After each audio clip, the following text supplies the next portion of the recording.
Hello, good evening, everyone. Hello. So welcome to the Scrutiny meeting. This evening, we've got a few apologies, which we'll read out before we start, but welcome everyone. Hand over to Alice, first of all. Thank you. Thank you. So we've received apologies from Councillor Attino, and we've got Councillor Fry here subbing for him. We've got apologies from Councillor Carrace and Councillor Regisford. Super, thank you. Before we move on, any declarations of interest for today's meeting? No hands raised. Okay. Moving on then to the third item already. So that's the chair's announcements. I'm afraid I've got to advise you that Alice is going to have her last scrutiny meeting today. You may have seen the card go round for her. If not, have a look. And we want to just say that the last working day is the 13th of September, and we're going to really miss you and your hard work. You've been a real asset to have, so thank you for everything. So we will, if you've got any questions for Alice, just get them to her before the 13th or point them to Democratic Services inbox after that. But really, once again, thank you for everything. You've been excellent. Thank you. Really appreciate you. So we're going to move on to the next item, which is minutes from the 2nd of July. Just on this, just want to ask you if you're happy to approve the minutes for the informal meeting. As some of you will recall that this was held online, but the recommendations still were taken forward to the Cabinet meeting. I'm happy to propose that the meeting minutes are approved unless anyone's got any comment. Anyone second? Chris? Yeah, thank you. Do we need to vote? That's okay. That's all good. Thank you. I think there were a few matters arising that Alice, you were going to update us on, so maybe if we could go to those, please. So just to update the committee on the matters arising. So minute 12, the update report on the online payment system rollout has been scheduled into the work plan for February 2025. On minute 13, the comparative work between the corporate strategy 2020 to 2024 and then the new 2024 to 2028 strategy was circulated to the committee, and it's included as a minute supplement for the July meeting if you want to look back at that. On minute 15, the follow-up report requested as part of the committee's previous recommendation on the leisure services contract award has been scheduled onto the work plan for November 2024. The report will also include a progress review of the implementation of the leisure investment programme as requested by the committee at the last meeting, and then updates on the programme will follow in June and November 2025, at which point the requirement for further ongoing updates can be reviewed. On minute 18, the scrutiny commissioned items for 2024 to 2025 have been scheduled into the work plan as follows. So the antisocial behaviour item has been scheduled for this meeting in terms of presentation, and then October for a early look at the antisocial behaviour policy, and then January 2025 for the same policy before it goes to Cabinet. The business rates non-payment and systems management item has been scheduled in for December 2024 and is going to the finance and performance panel as the relevant panel for that item. The report back on arrangements from the leisure contract award I've just spoken about, but that's penciled in for November 2024. There's a report on adult exploitation and modern slavery due to go to March 2025, and then tourism for April 2025. On minute 18, the query around grass mowing, etc. Information was circulated to the committee on the 15th of August and is also included as a minute supplement for the July meeting if you want to refer back. And then minute 19, the recommendation tracker has been produced and is included in the agenda pack. Thank you. Any questions on any of that? All good? Super. Okay, thank you. So what I'd like to propose now, before we go into the rest of the agenda, is that we rejig a couple of items to have some of the more substantive discussion points earlier on, because I know a couple of people have to leave, and also it's best use of the time of those who are coming to speak to us. So the proposal is that do we have everyone here in the right order? Yeah, we do, don't we? So that we have the Oxfordshire Inclusive Economy Charter annual update first. We take that, it was item 8 in the agenda pack, so we'll take that as item number 5. Then we'll go on to the annual safeguarding report, and then the antisocial behaviour presentation, and then we'll do the work plan, budget review, group scope, and then finally dates for the next meeting. So is that all right? Yeah. Good. Okay, so if you're all okay with that, then we'll move on to agenda item 5, which was 8 in the agenda pack. So the Oxfordshire Inclusive Economy. I understand that we have Clayton here to join us. So if you can join us, please, Clayton Lavalin, and we've got Emma Coles online, and Councillor Brown is online now, fantastic, and Councillor Chapman is online. So I think we have got everyone we were expecting. So thank you and welcome. Yeah, I'd like you to introduce your report, please, Clayton. Thank you very much. Lovely, thank you. Pleased to meet you all. My name is Clayton Lavalin. I'm Economic Development Team Leader here at the City. We launched the Oxfordshire Inclusive Economy Partnership in 2021. And shortly after we recruited Emma, who's joining us online as the manager in 2022, we launched a charter along with a series of pledges, which in order to broaden out the participation and reach of the wider partnership, would allow employers and organisations from across the county to make pledges of action and to commit to help further the work of the partnership overall.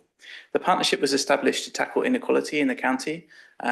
Oxford City itself is the second most unequal city in the UK, so it was really during the time of the pandemic when those kind of inequalities were being exacerbated that we really felt the need to create a platform to help better tackle those issues. So as well as taking the initial participation in the Charter as Oxford City Council to Cabinet in July of 2023, we also came to Scrutiny to share that we were signing up to an initial 13 of the possible 39 pledges, both as Oxford City Council, but also as Oxford Direct Services and Ox Place as well. And we were tasked by Scrutiny in that meeting to produce an annual audit against all of the total possible 39 pledges as a kind of health check and audit to see how we ourselves as an organisation were performing against the benchmarks we were setting for others, but also so that we could continue to act as an exemplar in this way to really demonstrate good practice of being inclusive as an employer and organisation ourselves as well. So the report today is to report back on the first year report against that annual audit. I'm very pleased to say that it should, in all many respects, be considered a success story. Although we signed up initially to commit to 13 pledges, which were within the resources and capacity of the different services of Oxford City Council, but also ODS and Ox Place, when measured against the full 39 possible pledges of the scheme, we perform incredibly well. So we set a baseline in the year 1 of 2023 to see where we were at as an organisation at the beginning of the process. And then this year we've compared our progress against last year to see how many areas we've improved in or made significant progress against. So looking at all of the 39 possible pledges, I'm pleased to say that we RAG rated, so red, amber, green. So red for not really making progress, not substantially completing any actions. Amber making significant progress, but not quite as much as we could. And green for the fully meeting the pledge and making good progress. So I'm pleased to say that we were green for 31 of 35 of the pledges, which we are progressing. We were amber for 4, and we were red for none at all of those pledges, which is absolutely brilliant. Within the green, there was also significant improvements with 10 of the total 39 pledges improving against the baseline of last year. So, and also within the amber to green, there were improvements for 21 of the total 39 pledges. So again, significant progress. There were no moves from red to amber, and for blue, there were improvements for 1 of the 39 pledges as well. So blue was a rating that we made for those actions or pledges which weren't applicable to us at that stage to the organisation, but that we could review year on year to make sure that that was still the case and to reassess if required. So there's also, it is worth noting, no decline in progress against any of the pledges compared against last year, and particularly considering the kind of fiscal constraints and the kind of economic environment that we've been in and reduced capacity and resource, that in itself is quite a success. So we've managed to not move backwards in any of those targets, but only move forwards in terms of progress. Of the pledges that we are not progressing against in this year, which are 10, 11, 18 and 32. The reasons for those not being progressed is that they not only not within the original 13 pledge commitments, but they're also ones which are considered not applicable to us at this time. So they're something that we'll review annually, but currently they're not applicable to us. What else do we need to say? One other thing to really flag is that significant progress has particularly been made in the people team at Oxford City Council, with many of the improvements coming directly from that part of the organisation, but also significant progress across ODS and Oxplace as well in general, which is very important to note. So we wanted to come back both to present those findings and to seek scrutiny committee's feedback on those, but also to ensure that we are progressing in the way that Scrutiny Committee would wish that we are as an organisation, and to identify any further ways in which we might improve or progress against the 39 possible pledges. Thank you.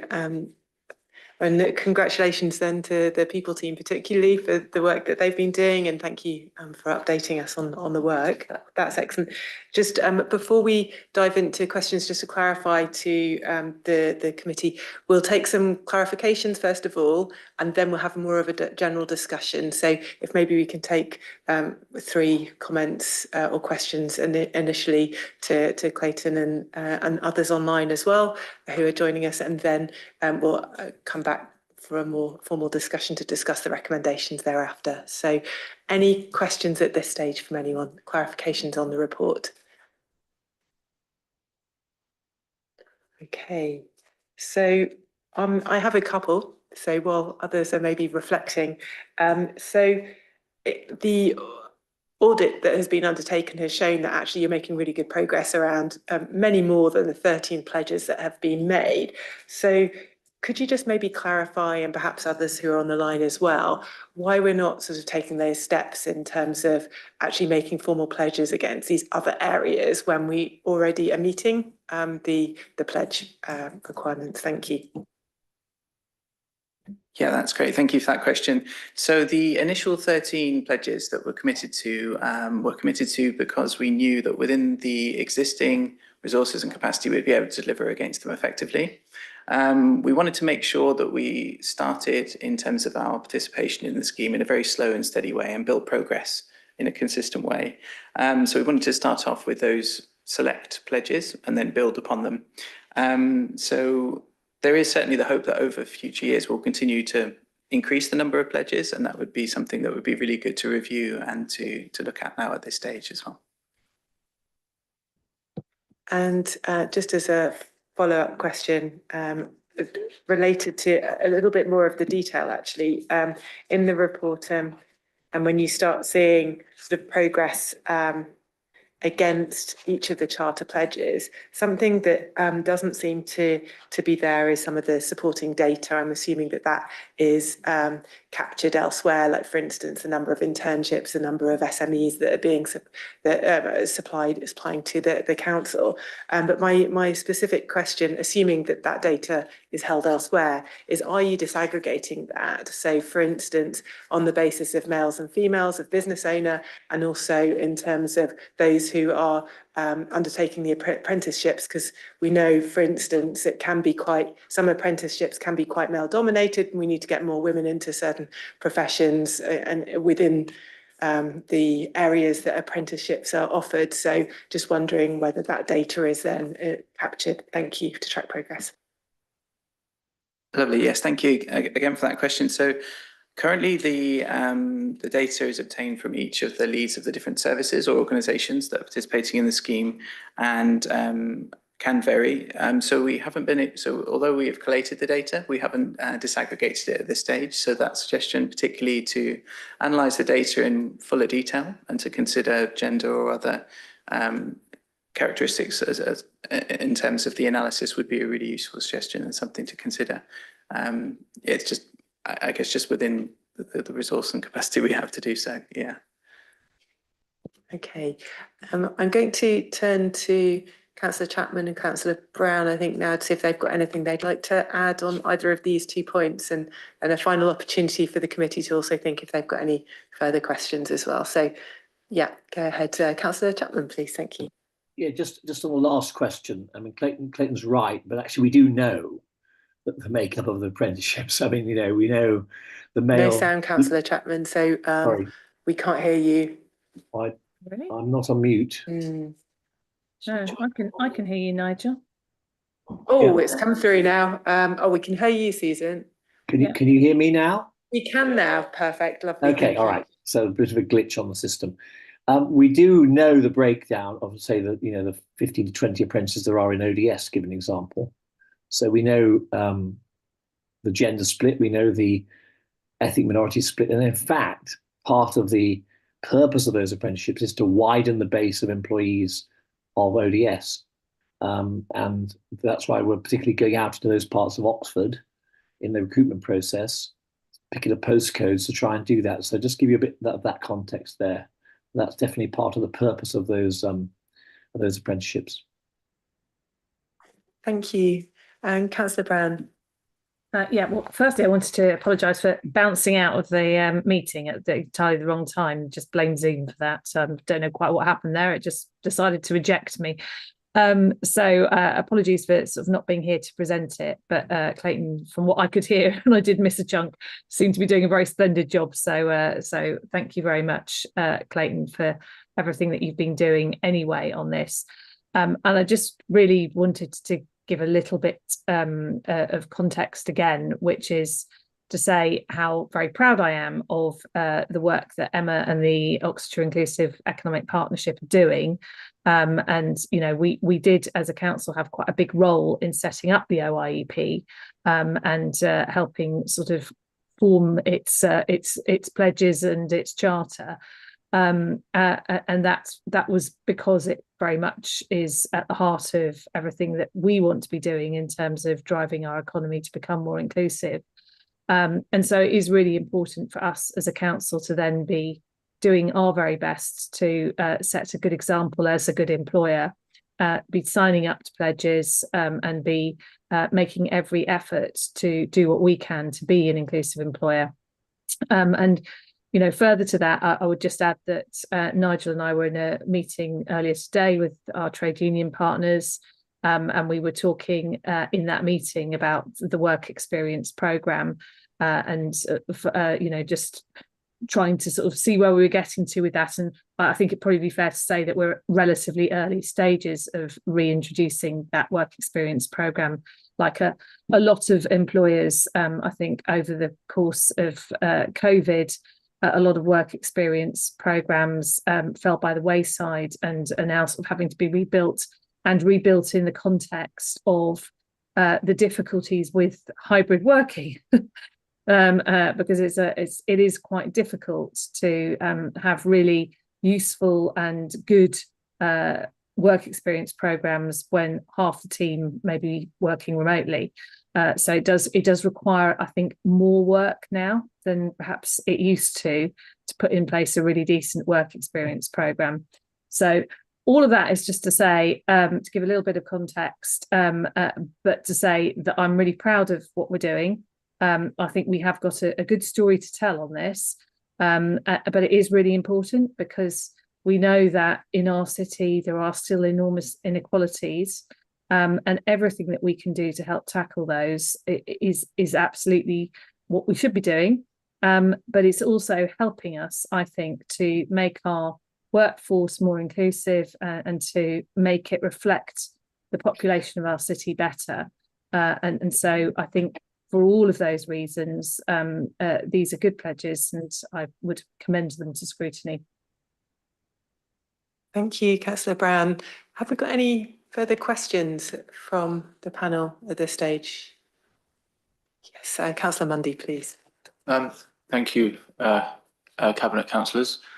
It's been good to see that progress on the Oxford Living Wage and getting that social value commitment in our contracts with suppliers and business partners. I just wonder what constraints there are on us in terms of getting, you know, all of our engagement with businesses and contractors, ensuring that everybody who's involved is definitely paid the Oxford Living Wage, or whether there are limitations that prevent us from being able to guarantee that that's happening. Who would like to take that? Councillor Brown, please. Yeah, and I think we do try and make sure that that is the case for every local employer. But there will be some contracts that we might enter into with businesses which are outside Oxfordshire. And for those employers, it would obviously not be reasonable to require them to pay a rate which is particular to Oxfordshire. So I think that those are the relatively few exceptions. Even then, we try and make sure that people are paying the living wage, and that and to the most part, I think they would be. But though, having said all of that, our procurement policies also require us to have a pretty high number of local employers as part of our contracts. So we really are talking, I think, about a very few exceptions to the rule on that. But the more people that pay it locally, the better. And everything that we can do to encourage local people to pay it, we will. But everything we can also do to encourage local employers and local businesses to get our contracts, that is also something that we will continue to pursue. Thank you, Councillor Brown. Any further comments at this stage? Councillor Fry, please.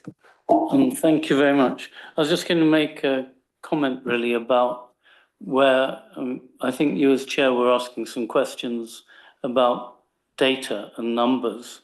In the finance panel, which actually is meeting tomorrow, we're discussing and there's another member there, we're discussing quantitative key performance indicators, and maybe to save the workload of this committee, maybe the finance panel can pursue, it is already pursuing, I think, some of the quantitative measures of these sorts of issues.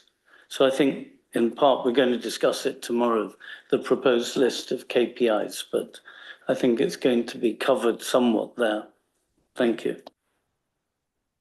Thank you. Okay, so at this point then, unless there are other remarks or questions, I just want to turn everybody's attention to, I think it's page 59. We've got some officer recommendations here. For scrutiny, is this right? Am I? No, that's okay. So then in terms of this, then have we got any recommendations that we want to move forward on this? One, we've talked about the living wage. We've talked about whether more pledges should be signed up for more formally if we're actually advancing practices on them, even if we're not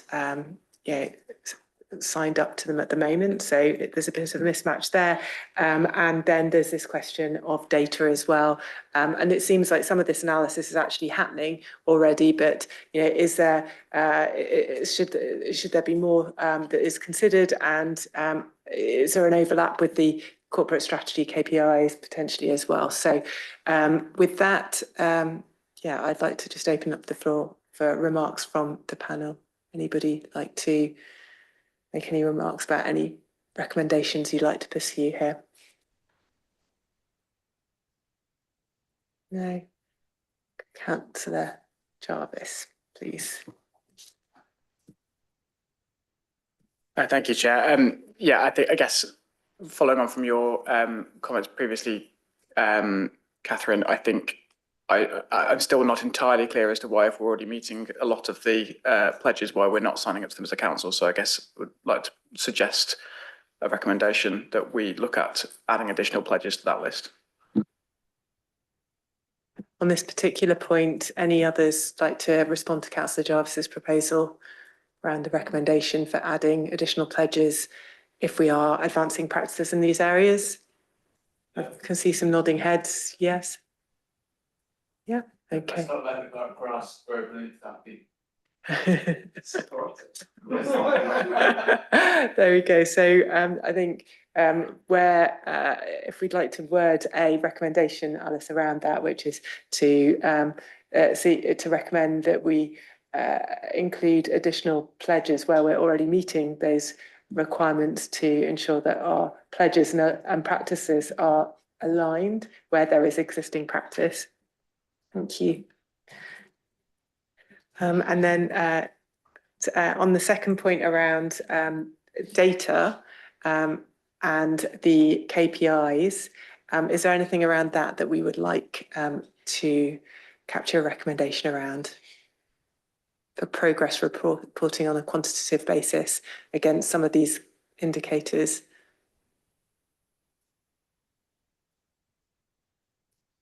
Yeah.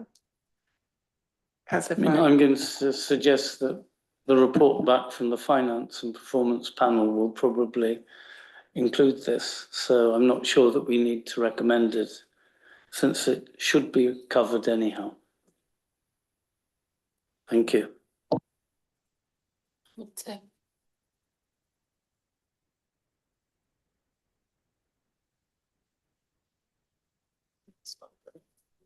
So then we've, with the point that Councillor Fryer has mentioned that some of this data will become available for us through the work that they're doing, I'd like to maybe recommend that the annual report next year, we do have some quantitative data provided with the breakdown. Councillor Chapman has mentioned some of this data is already collected, but it's just very useful to be transparent about the performance on a couple of the key items. So I think one is around apprenticeships.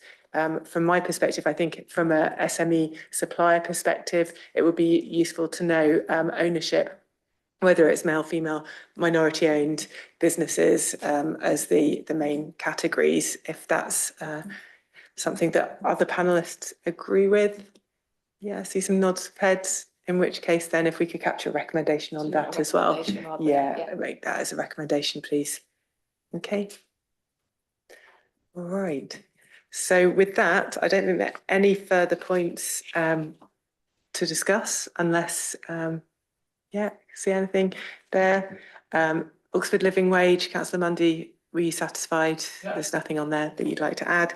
Okay, in which case then thank you very much to Clayton and the team, and to those who've joined us, Councillor Brown, Emma for your work as well, and Councillor Chapman. I think hopefully we've captured everything there, so thank you. All right, thank you. Okay, so then we'll move on to the next agenda item, which is item number 6. It was item number 9 in the agenda pack. We've got an annual safeguarding report from 2023 to 24. And we've got Councillor Arshad, who's joined us in person. So thank you very much for your time. I understand we've got Richard Adams, who's on Zoom, and Laura Jones. So welcome, both of you. Thank you for making the time to meet with us today. I would like to invite the three of you, however you've organised it, to introduce the report. So Councillor Arshad, is it from yourself? Yeah, thank you. Thank you very much. So I'd like to introduce this report.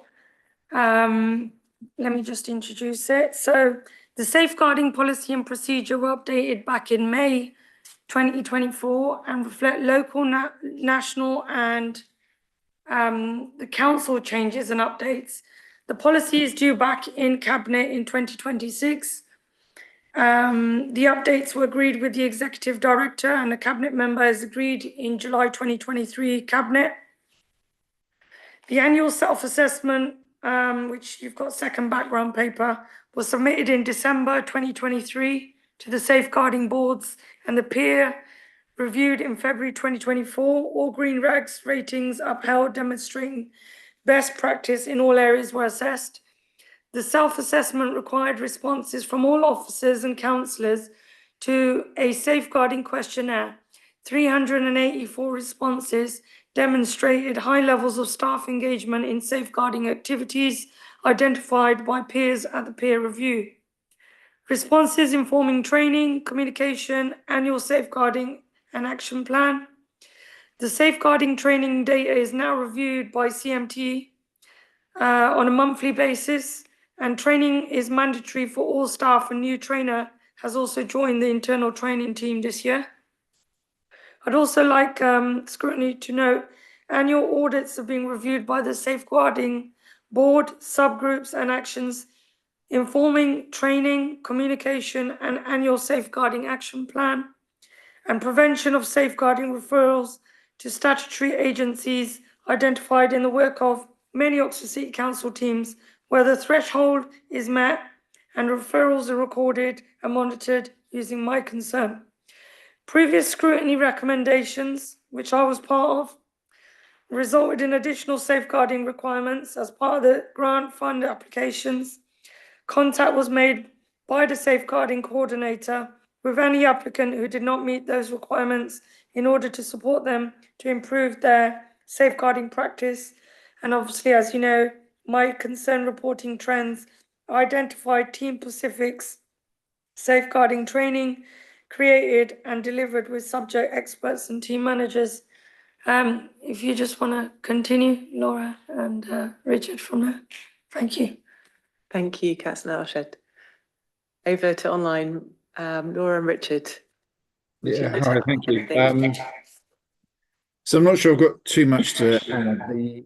The report in front of you is the annual safeguarding report that Cabinet agreed that we would do in future, and it's kind of an opportunity to showcase the really good work that the City Council does around safeguarding. So we've got our referral numbers and the numbers of incidents on My Concern, but it's also an opportunity to show the preventative work that we do around safeguarding vulnerable adults and children. So I won't go through every section in the report, but you can see the breadth of teams involved in safeguarding.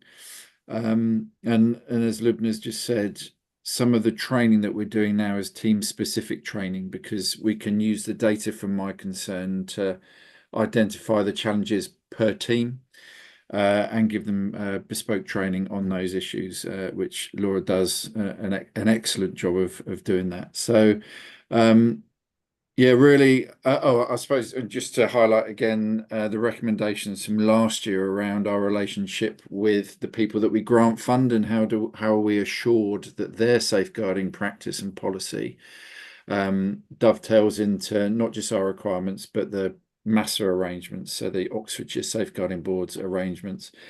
So we took those recommendations on, and Laura's worked really hard to implement a process where we can review and make sure that when people are applying for funding from the City Council, that safeguarding policies and practice are in place. Otherwise, if they need additional support, they can contact Laura and she'll go out and give that. But it's now a prerequisite for our grant agreement. So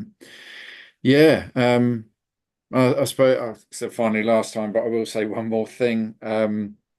The feedback from our peer reviews, which are where other partners in Oxfordshire review our sort of safeguarding approach in Oxfordshire. So the Safeguarding Board do a peer review process.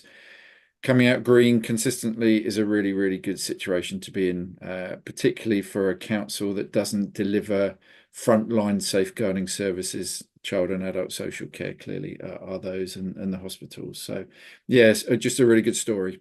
So I will leave it there unless Laura wants to add anything. Otherwise, happy to take any questions. Thank you, Richard. Laura, anything from your side? I'd just like to highlight again the levels of staff engagement, considering we have a peer review with agencies such as social care, Oxford Health, OUH, education. We are consistently returning the highest levels of responses to the safeguarding questionnaire across Oxfordshire, which demonstrates our really high levels of staff engagement. So it is a council-wide approach to safeguarding. Thank you. Thank you very much. And I'm sure I speak for all of us here today to say thank you to all of you for keeping the residents of Oxford safe and the people who are, in the city that are affected by these issues. And really congratulations on the results as well for the audit and peer review. We'll take some questions first of all, and then we'll do the same process as before with the group, where we'll then discuss some potential recommendations as we move forward. So panel, any questions that you've got on the report before you today? Thank you. Councillor Fry. Thank you very much for this report. I think that there's a small bit which is about single homeless and rough sleeping team, in which you mention O'Hanlon House and Matilda House. I just wonder, is it your team that has any role in deciding the fate of Floyd's Row? I don't know where Floyd's Row, which is, a council property, how it fits into all this. Thank you. Thank you. We'll just take, see if there are any other questions and then come back to that. Any other questions at this stage? Floyd, the question on Floyd Row.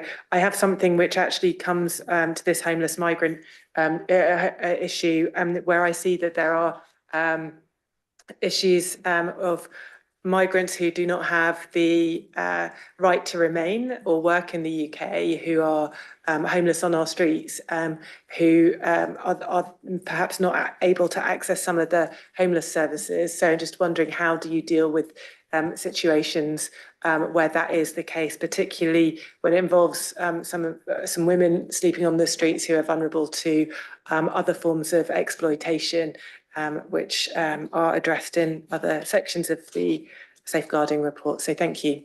Unless we've got, yeah, and we have a third question as well from Councillor Khayyam, please. Thank you.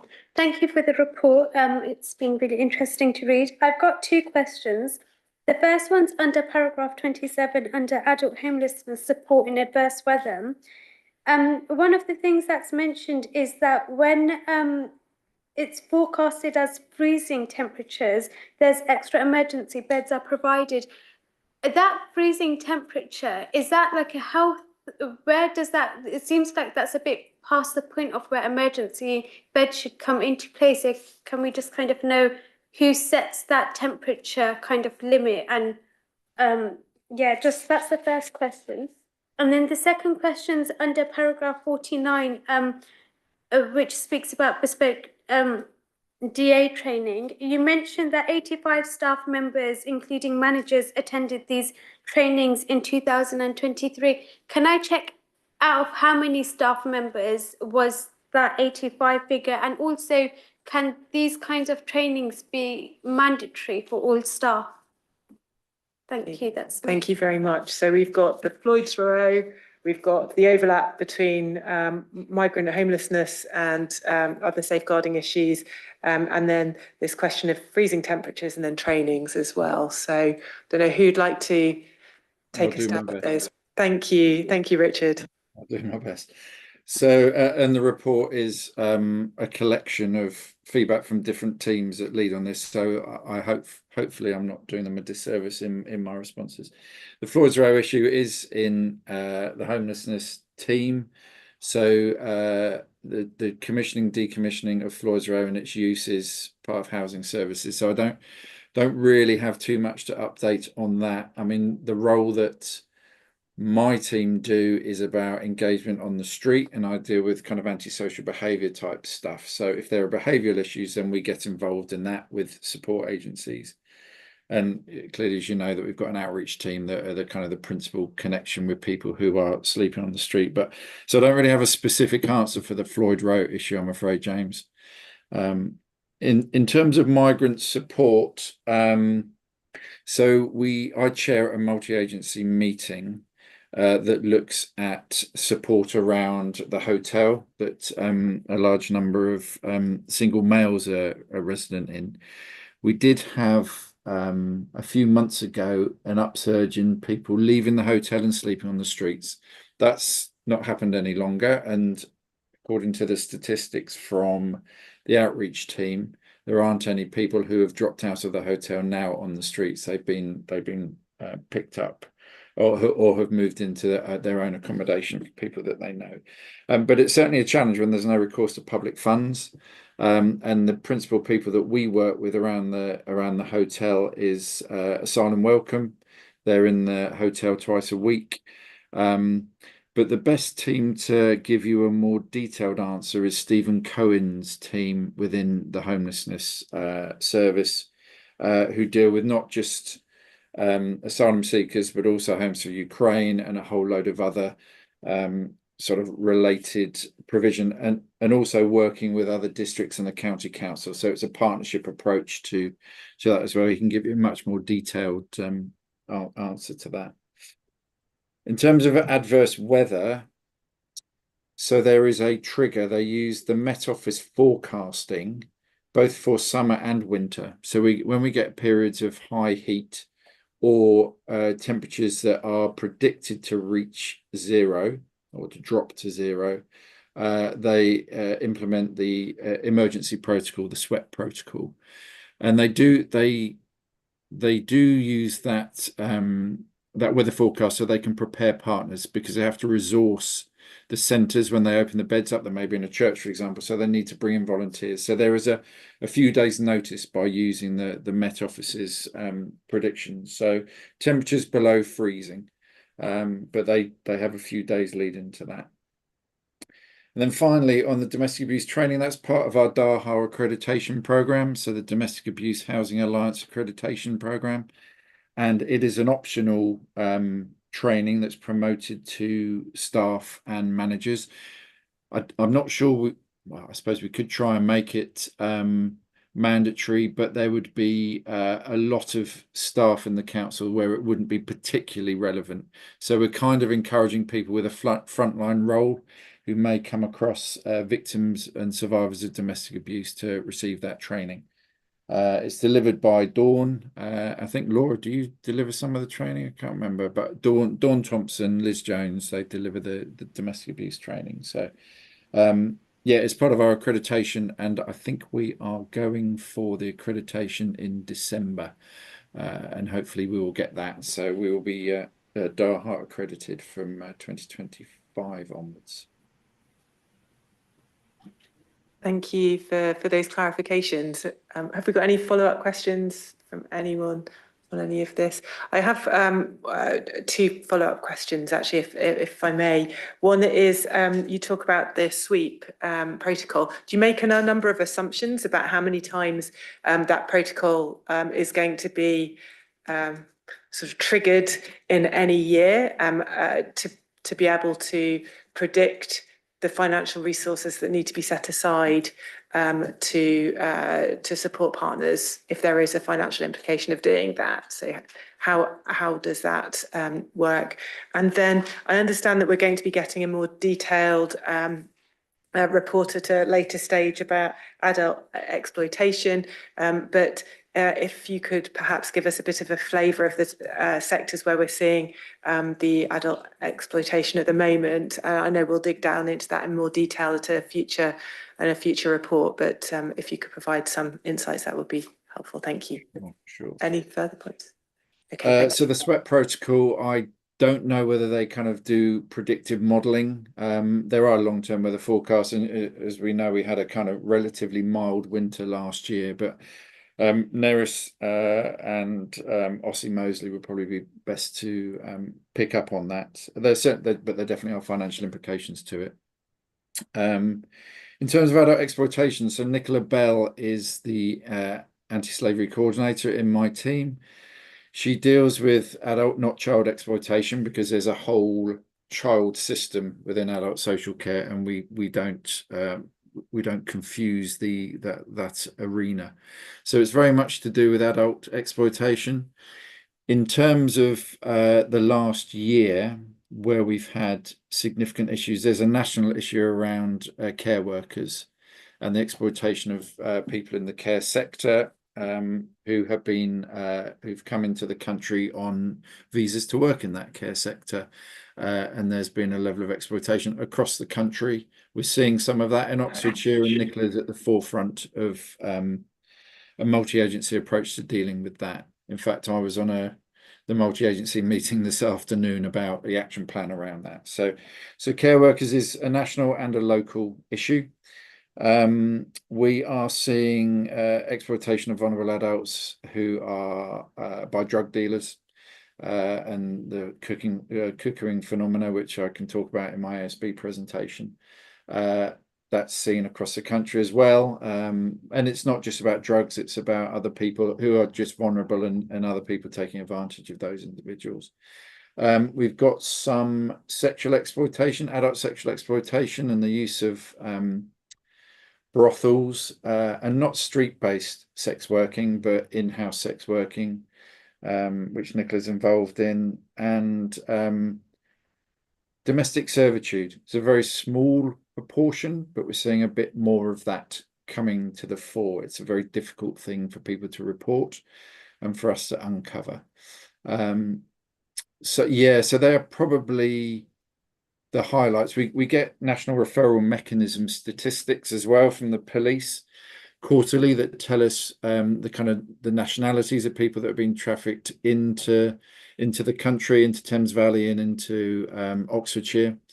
They're relatively small numbers, but it seems to be fairly similar countries that tend to kind of flag up: Albania, Romania, China, Somalia, Vietnam, and places like that. So we do have a bit of an insight in terms of international trafficking.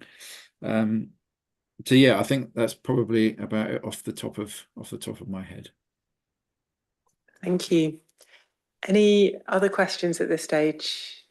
No. Well, thank you very much. I think we'll just turn to see whether we've got any recommendations for yourselves. So would anyone like to formulate any recommendations for anything that you've heard today from the report and the team? Okay, I think it's sounding like everyone's wanting to just note the report and thank you for that. One thing I'd like to just maybe put forward as a suggestion, and Alice, maybe just from your side, just if I capture it right, we're getting a standalone report later on in the year on modern slavery and adult exploitation. So there's a kind of wider question: do we need to be seeing this overview report as well, if we're getting these in-depth reports later on? So there is a question whether we still want to have this annual update on the overall safeguarding. You're all happy to continue to have that? Okay. Anything else on this?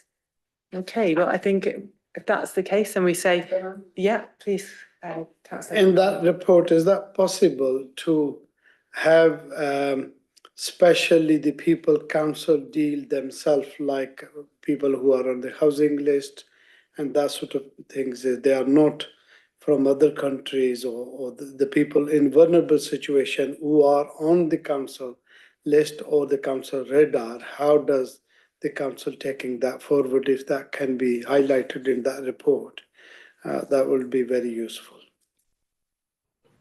So this is a recommendation for the future adult exploitation report that you're looking for, or the annual safeguarding report, just to clarify? In both. In both. Okay. Anyone want to come back on that point? So what Councillor Khan has suggested is that there is a specific section that is dealing with people that are not on the housing. Those who are in the city councils.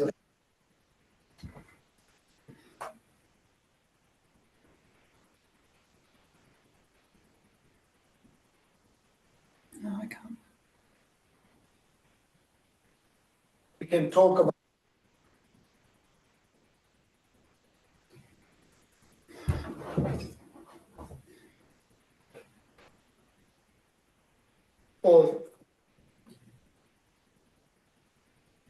Thank you.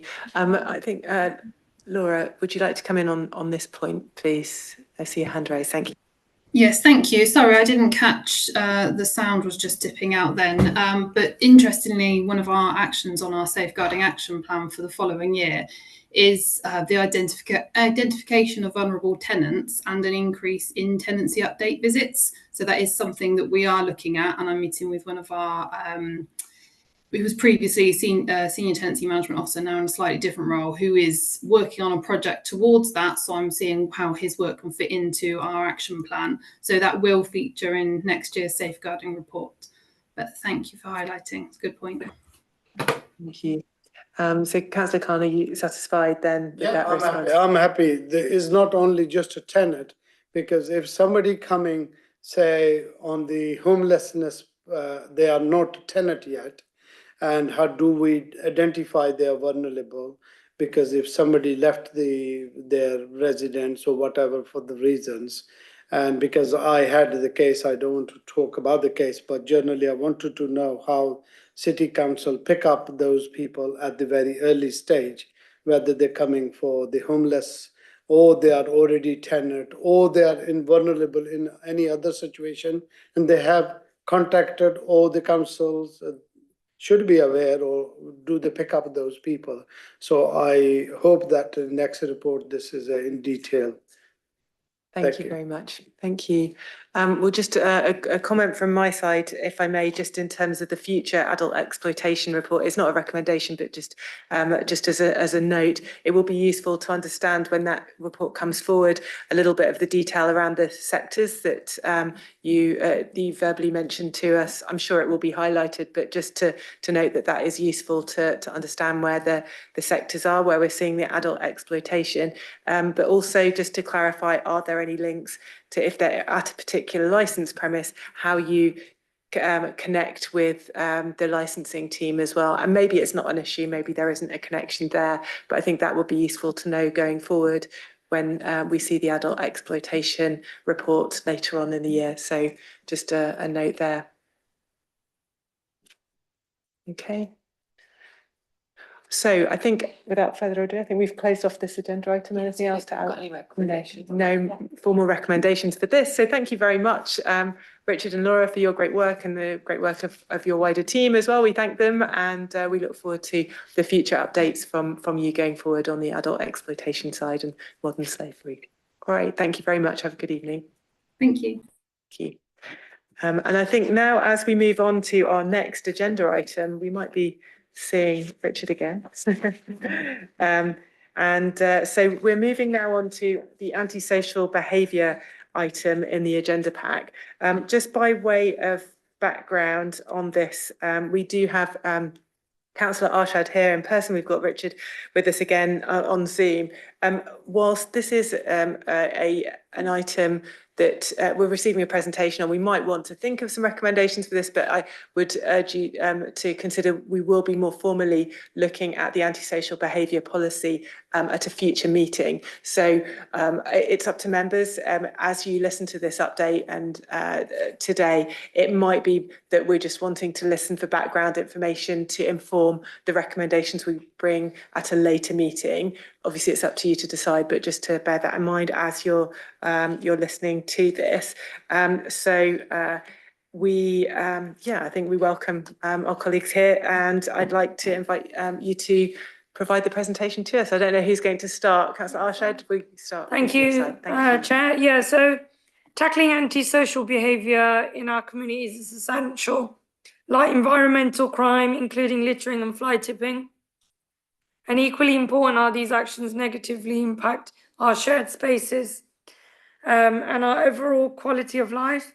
So by working together in partnership, whether it's with local residents, businesses, or the organisations, we can effectively address these problems and create a cleaner, safer, and more harmonious community. Obviously, collaboration is the key to achieving our goals, as it allows us to pool resources and share insights.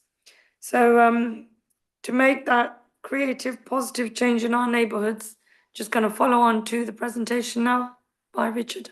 Thank you.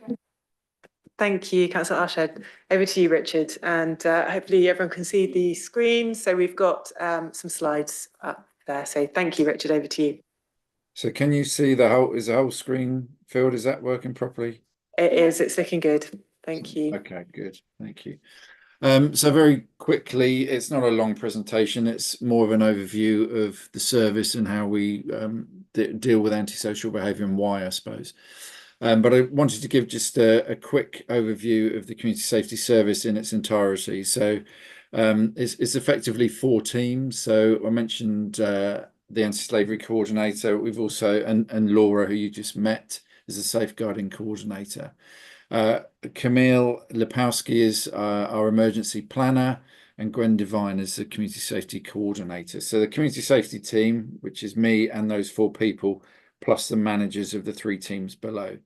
One of the key things that we do in that team is facilitate the Community Safety Partnership, which is a statutory partnership from back in 1998. The partnership met yesterday to have a knife crime summit, and we had some local councillors attend that. So yeah, that's the kind of partnership environment. So the antisocial behaviour investigation team, ASBIT, hopefully many of you have had some business with ASBIT or have emailed us and sent cases our way. So we have a number of case managers and an ASB support officer that importantly triages contacts with our service to make sure that they get sent to the right place. Quite often we get sent stuff that should go straight to the police, and it's about getting people to the right support that they need as soon as possible. We've also got in that service a sanctuary scheme coordinator for victims of domestic abuse to keep them in their properties. So that's about target hardening their properties. And we have the project manager for the DAHA accreditation that I mentioned earlier. The community response team is our other ASB team, tends to deal with environmental crime and noise complaints, domestic noise complaints. So they're trained in the technology and the equipment around noise investigation, which I'll show you some data later, illustrates the number of noise complaints that we get, which is about 60% of all of our cases. We also have a community safety problem solving officer. And you'll see for the anti-slavery coordinator and the problem-solving officer, they're Oxfordshire posts. So they're funded by the Police Crime Commissioner. They're in my service area, but they have a county-wide remit.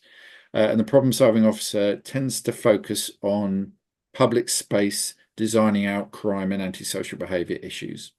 And then we have the general licensing team Catherine, your point earlier about connecting adult exploitation and the anti-slavery coordinator with the relevant licensing teams.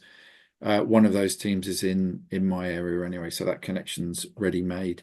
And they do the compliance around taxis, around alcohol, sexual entertainment, scrap and gambling. And it's not so much application processing, it's regulation, enforcement, safeguarding. So that is a team, and at the bottom is the generic email address where, if in doubt, email that, and that email address is looked at every day, multiple times a day, and we triage the emails that come in and then allocate cases to the case managers or the CRT officers depending on the nature of the case. So that is a quick overview of the service. I'm going to challenge myself to move forward now. There we go. So the question of why do we deal with ASB alongside a whole load of other community safety related issues? Well, these are the kind of principal acts that make us do what we do or require us to do what we do. So I mentioned the partnership, the Community Safety Partnership, that came out of the Crime Disorder Act back in 1998, and we are a responsible authority to identify local priorities in the city and develop multi-agency plans around them. One of our priorities is antisocial behaviour. The Environmental Protection Act requires us as a local authority to investigate statutory nuisances. And they are defined in the Act. But if you think about noise being a statutory nuisance, we've also got things like fumes and smells and stuff like that, and black smoke. So between us and the business regulation team within the planning and regulatory services, we tend to do the investigation of the environmental issues. Antisocial Behaviour Act in 2003 made it a requirement for us to publish a policy around antisocial behaviour because we are a social landlord. So we have to have a policy and practice, and we have to deliver on that. And I'll come to that in a second. A big piece of legislation that came out 10 years ago now, it feels like yesterday, but 10 years ago, introduced a whole load of new tools and powers that we now use.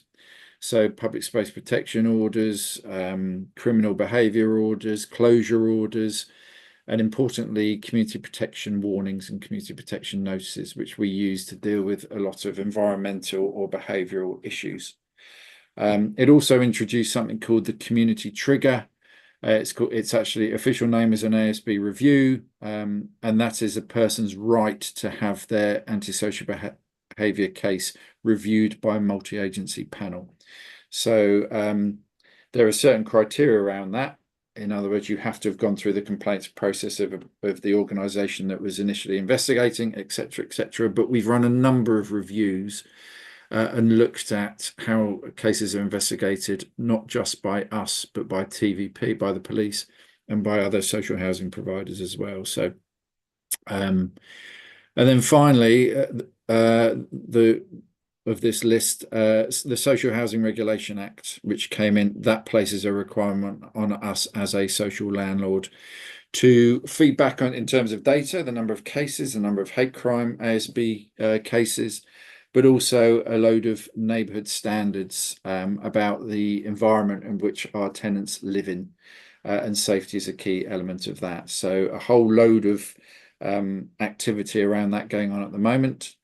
And then the rest of them, I won't go through them. I put them in italics because they're kind of other things that we do in the service which aren't directly ASB. As you can see, some of them are related to safeguarding, some of them are related to domestic abuse and terrorism and things like that. But we are fairly well guided by legislation and statutory guidance. So I wanted to make that, give an overview of that. So what we do, so bear with me on this one. This is slightly, I hope you can read that, by the way. I hope people can see that. So in terms of antisocial behaviour, our customers, principally tenants, private rented owner occupiers, sometimes registered social landlords, but quite often they will deal with their own ASB cases first. And then we have commercial customers because we do the environmental enforcement of trade waste and things like that.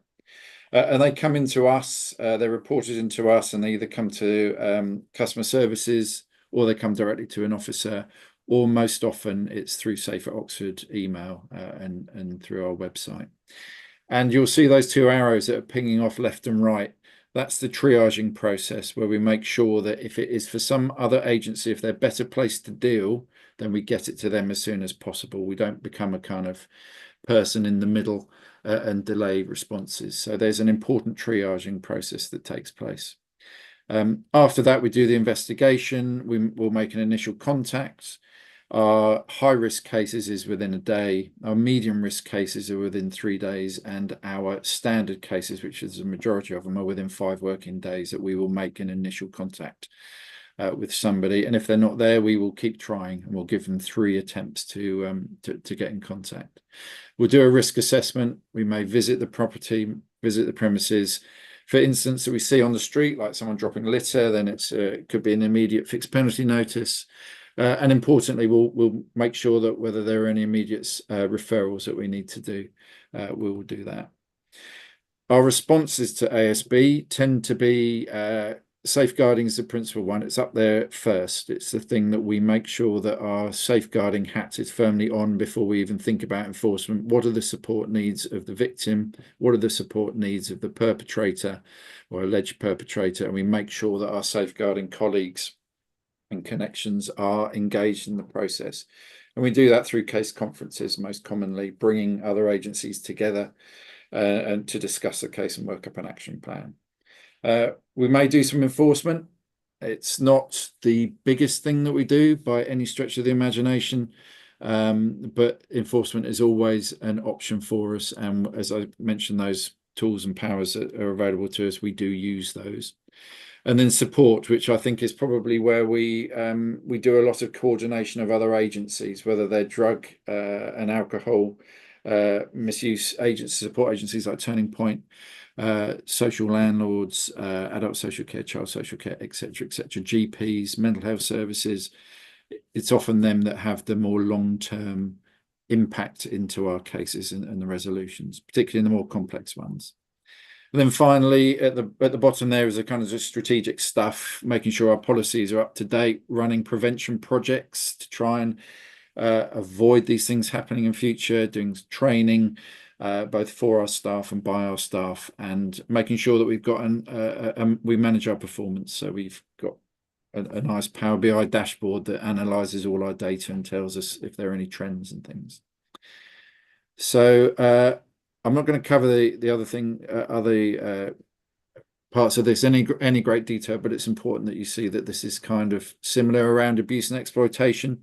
The top 2 areas are greyed out because we don't have a frontline response to those necessarily. We tend to refer them into the police or support agencies, and then we do the multi-agency work in our response and prevention.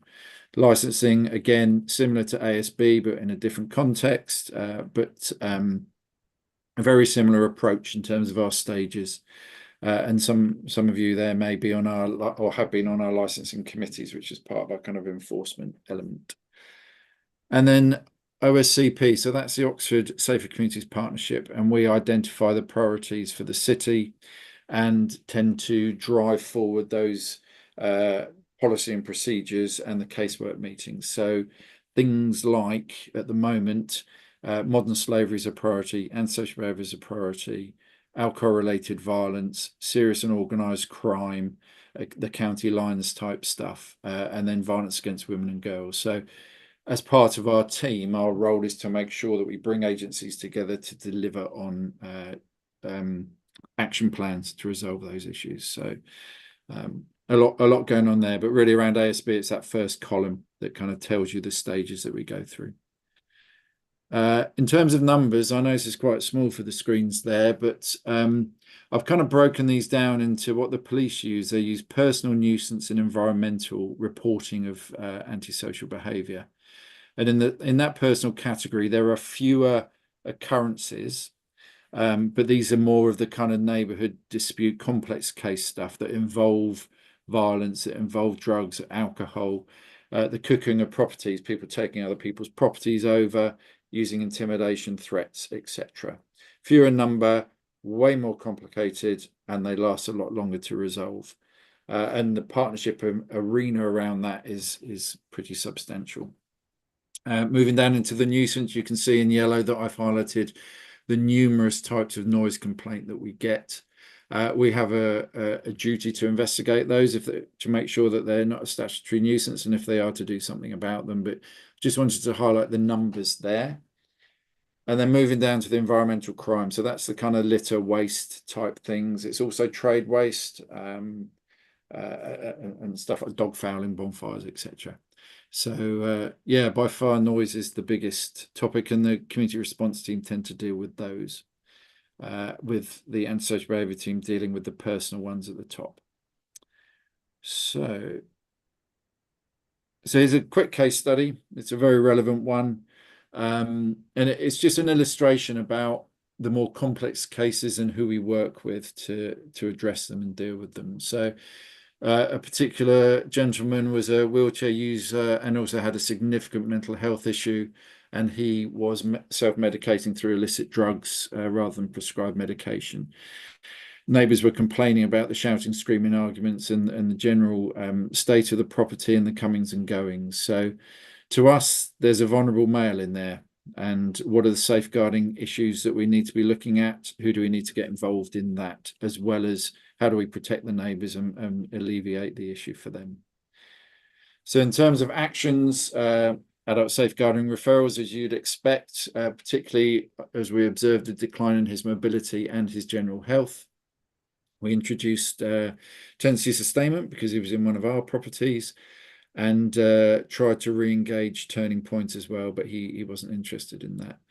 Money management team from the county council to stop financial exploitation of the gentleman, didn't necessarily have control of his money, and offered him food bank support. So they were the kind of safeguarding approach, the first thing that we look at. Then we moved into the enforcement side of things, so the use of community protection notices to try and reduce some of that antisocial behaviour. Regular visits, working with the local neighbour policing team and the antisocial behaviour investigation team. And we obtained a closure order on his property, which specified who could access his property. If your name wasn't on the list, you weren't allowed in. So that helped to get rid of some of the people that had come from out of Oxford and had taken over his premises. And then in terms of the neighbours, weekly contact, direct contact and access to the case manager at any time. Some of the neighbours who were also vulnerable were offered support from Elmore Services and Victims First, which is the victim service. And that we also helped one of the neighbours with a health and housing application, which is their application to move properties for health reasons. So you can see the kind of constituent elements of managing a case. from safeguarding to enforcement and into the kind of the victim support side of stuff. And there are a list of the different teams involved in all of those kind of aspects. I won't list them, I won't name them all, but just as an illustration. And then, so finally, coming on to the policy review. So the policy runs out in 2025. But at the moment, the current policy looks at our responsibilities as a landlord and as a council. It talks about what ASB is and what we won't deal with, which is equally as important when we're dealing with people's expectations.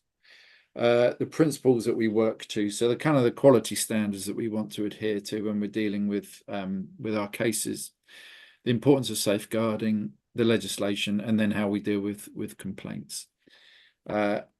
It does need reviewing, and the process for doing this is, well, I'm here today, and then back in early October.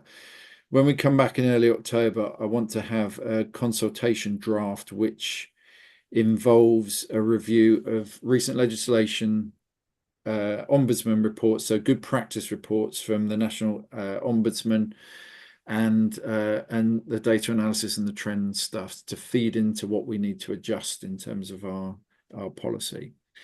Consultation period winter 2024, and at the moment it's going to cabinet in January, but having had conversations recently about the consultation window, I need to make sure that that is done properly and effectively and as widely as I can. So I might have to push back the January date, but that's yeah. So I'll know more towards the end of this calendar year.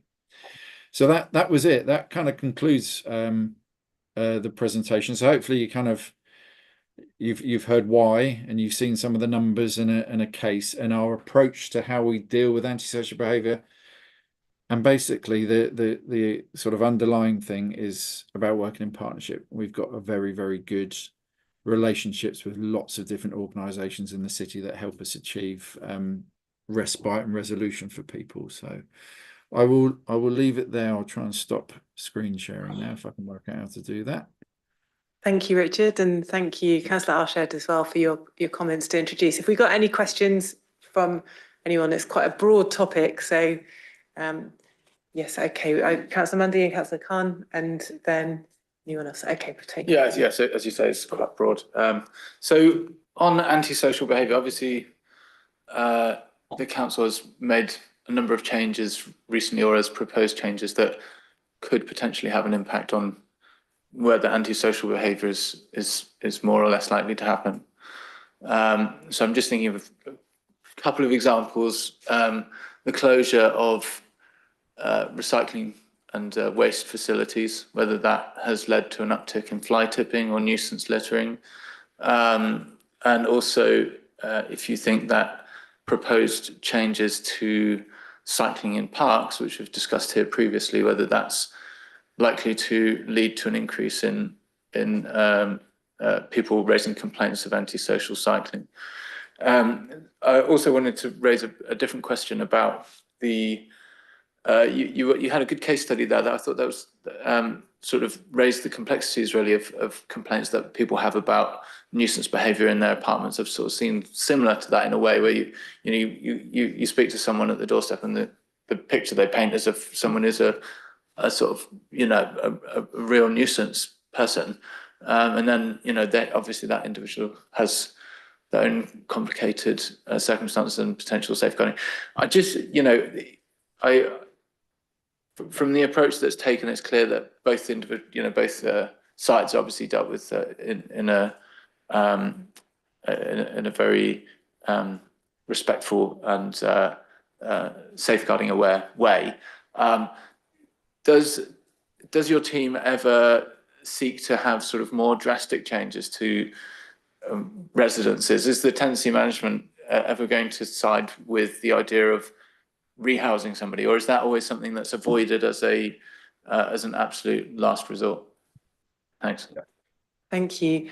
We'll come to Councillor Khan and then come back to you, Richard, for an answer. I know that there were multiple questions that Councillor Mundy put forward, but Councillor Khan as well, please. Yeah, thank you for the presentation.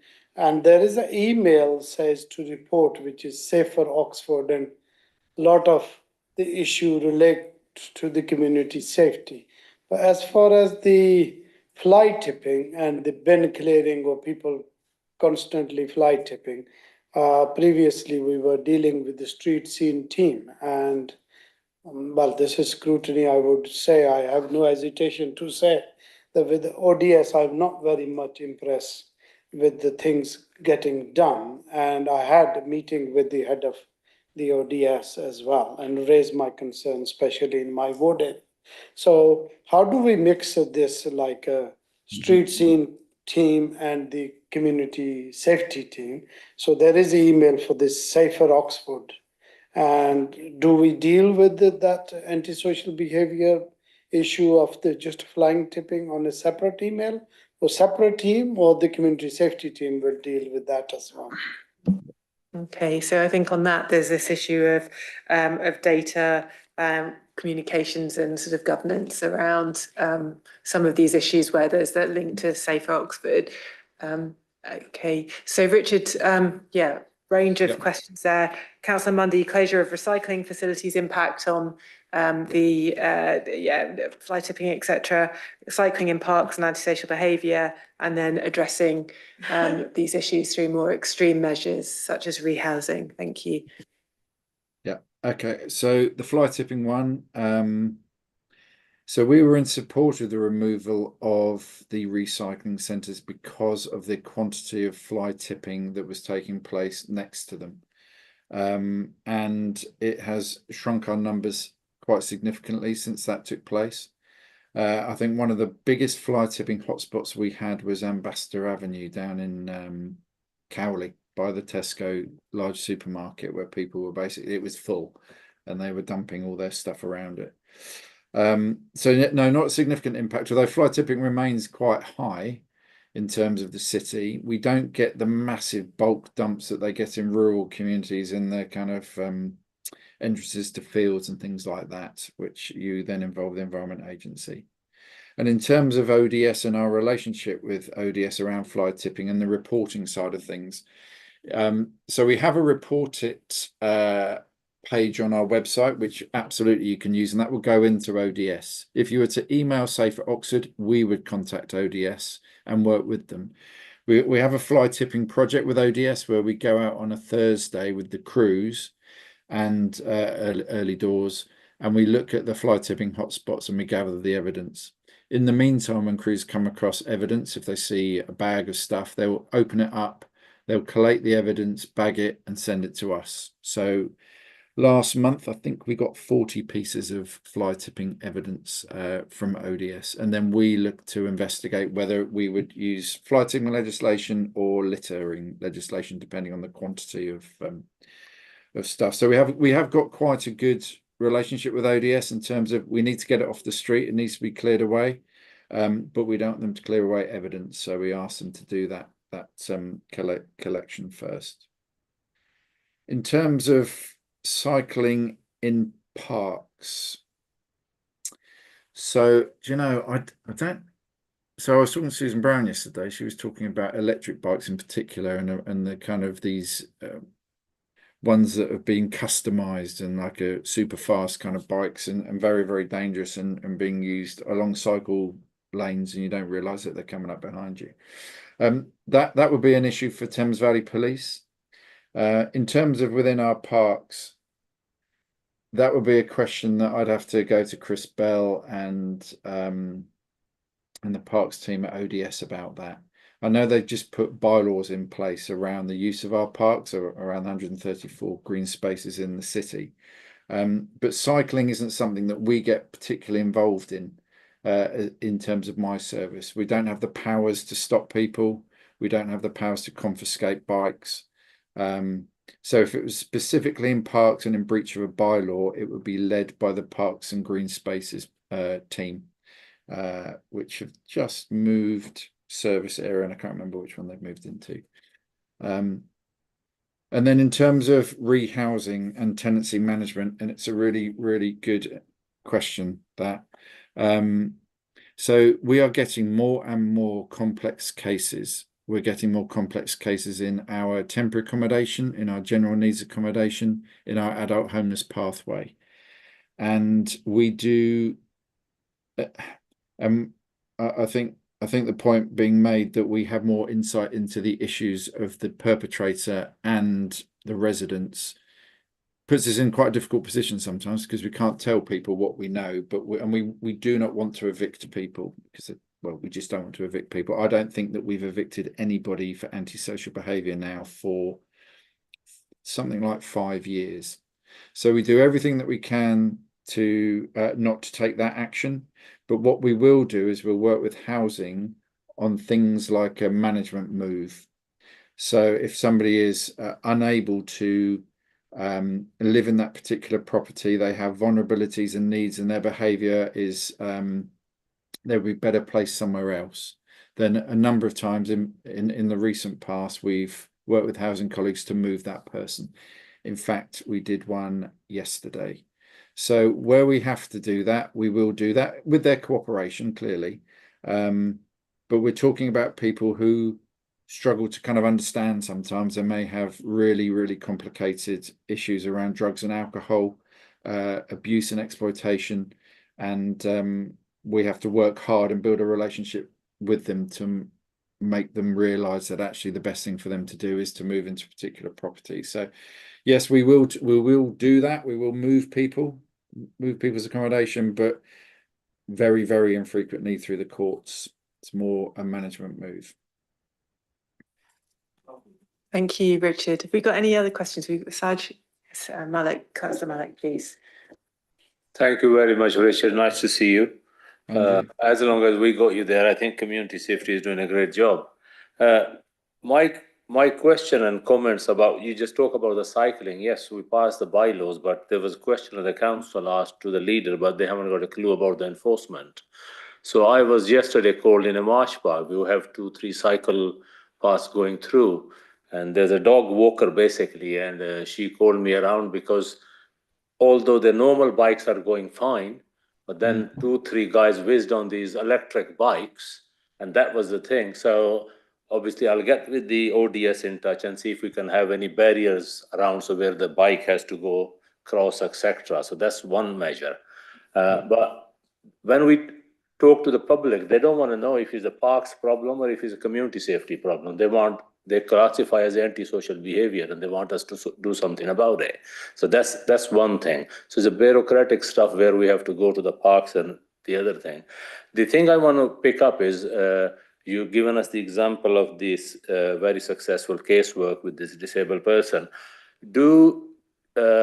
When these shelter accommodations or elderly, people who living with a health or mental health issue like block of flats, etc., do the state managers, when they do the visit, is any time scale member of your team will go with them for a visit every quarterly or 6 month or monthly? Because this is where you can pick up. Because sometimes when I speak to the tenants, so that doesn't mean they're telling you everybody says their story is right. They say, well, we talked to the housing manager, but he and she hasn't taken any notice and something going on in this block, etc. This is where community safety team has to basically come in. So the question is there is already anything, agreement between your team and any housing manager to go together? If not, can you add that? So in the future, even quarterly, for example, in my ward, there are 4 or 5 block of flats. So there are elderly people, there are mixed kind of accommodations. There is always 1 or 2, like you were talking about the countrywide cocoon case, etc. So people can be vulnerable. So is there any mechanism in there where we connect these 2 things? Thank you. Thank you. Sorry, so yes, so there's a couple of points. We don't do joint tenancy update visits with our housing colleagues on a regular basis on kind of all properties. But what we do, there's a few things here. So if a housing manager identifies a person who they think is vulnerable or hears that they're vulnerable, they should be doing one of 2 things or both. One is emailing Safer Oxford if they think it's something to do with antisocial behaviour, or they should be logging it on My Concern if there's a safeguarding issue. So either way, I will pick that up. What we have done, though, is recognise that there are people in our properties, in our general needs of properties, who are very complex, who are very, very vulnerable and are likely to be exploited by people. And we have identified a list of, at the moment, a list of 6 individual females who we do regular visits, irrespective of whether we get reports about behaviour. We just check in on them. And that's people in my team because they have a relationship with them and we need to protect these people. So that's another thing that we're doing. In terms of temporary accommodation, we do that regularly as well, because we have some of the most challenging people in our temporary accommodation. And unfortunately, the people that like to exploit them know where those accommodation blocks are and know those people very well. They might have come through the adult homes pathway. So we have a regular presence in my team into our temporary accommodation. We will also do the same earlier on in the adult homeless pathway with our partners in Homeless Oxfordshire, for example, where we will do joint visits with them at an early stage just to put a marker down. So where we can, we do. We haven't got the capacity to do it regularly, but if there are, we do rely on our tenancy managers to flag up and identify any issues for us that we would need to get involved in, and then we will willingly do so. But it's actually, you know, some of the success about the most complicated people is to have a relationship with them. And so we have some officers who are very, very good at establishing that relationship and then maintaining it, even if they are not in particular high need at that moment in time, is to keep a regular contact and keep that relationship just bubbling along, because it does help if things take a turn for the worse. Thank you, Richard. Have we got, yes, Councillor Stess. Hello.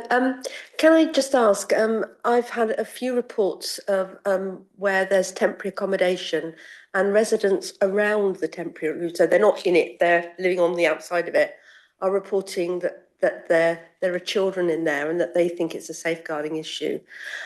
So as a councillor, am I to rely on the tenancy officer to do that, or should I be coming to you and saying that residents living on the outside of an area are concerned?